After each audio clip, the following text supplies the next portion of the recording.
કોઈ પણ પ્રસંગ હોય ભગવાન પાસે પત્રિકા પધરાવો અને પગે લાગીને કહો, પ્રભુ જેમ નરસૈયાની લાજ રાખી એમ અમારી રાખજે.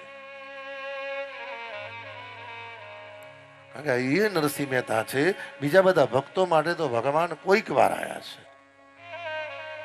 નરસિંહ મહેતા માટે તો ભગવાન 52 વખત આવ્યા છે. 52 વખત.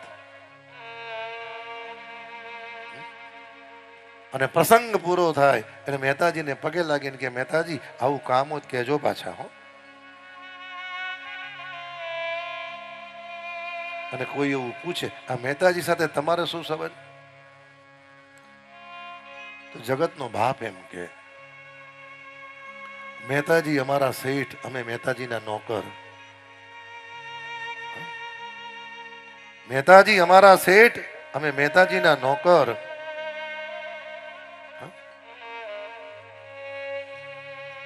સાહેબ એની અનુભૂતિ આનંદ છે સાહેબ.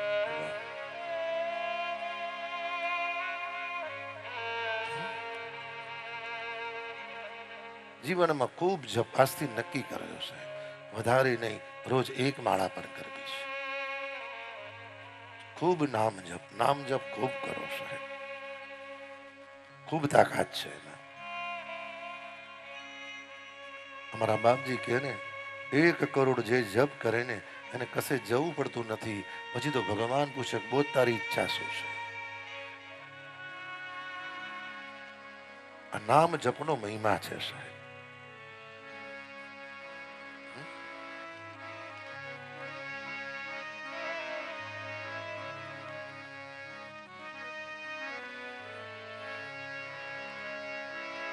मनोस्तु शतरूपायां चिजकन्या जगनीरे आकृति देवभूतिस्य प्रसूति रीते विस्तृता.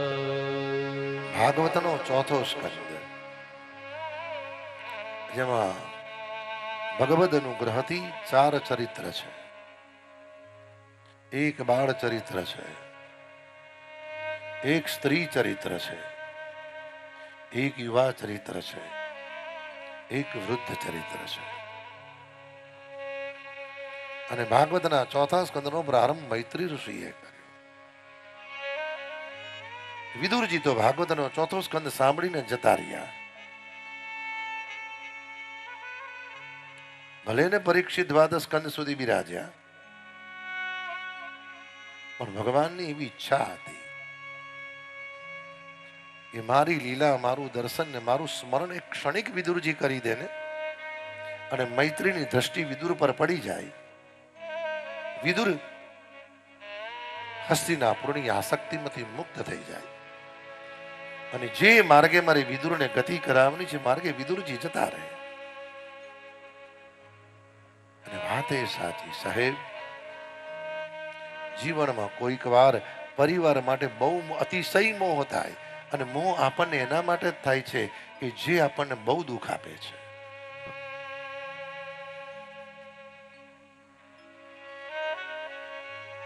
જે બહુ દુઃખ આપે એના માટે મોહ બહુ થાય. તમને ભગવાનને કહેજો સાહેબ કોઈને ફરિયાદ કરવાની જરૂર નથી. પ્રભુ આપણે યથા યોગ્ય લાગે યથા યોગ્યમ તથા કરું. ભગવાન જેનો ન્યાય કરે છે એ 100% સાચો હોય છે. અને આપણે કોઈક વાર મોહ અને પ્રેમની અંદર એવું કાચું કાપી નાખીએ છીએ ને કે વ્યક્તિ રડતી આવે છે ને ફરી પાછા રાખીએ છીએ આપણે. હા, અને અત્યારે જગતની અંદર 90% લોકો ખોટા રડે છે. 90% જે ખરેખર રડે છે એના હૃદય, જે ખરેખર રડે છે એની આંખમાં આંસુ નથી, એના હૃદયથી રડે છે.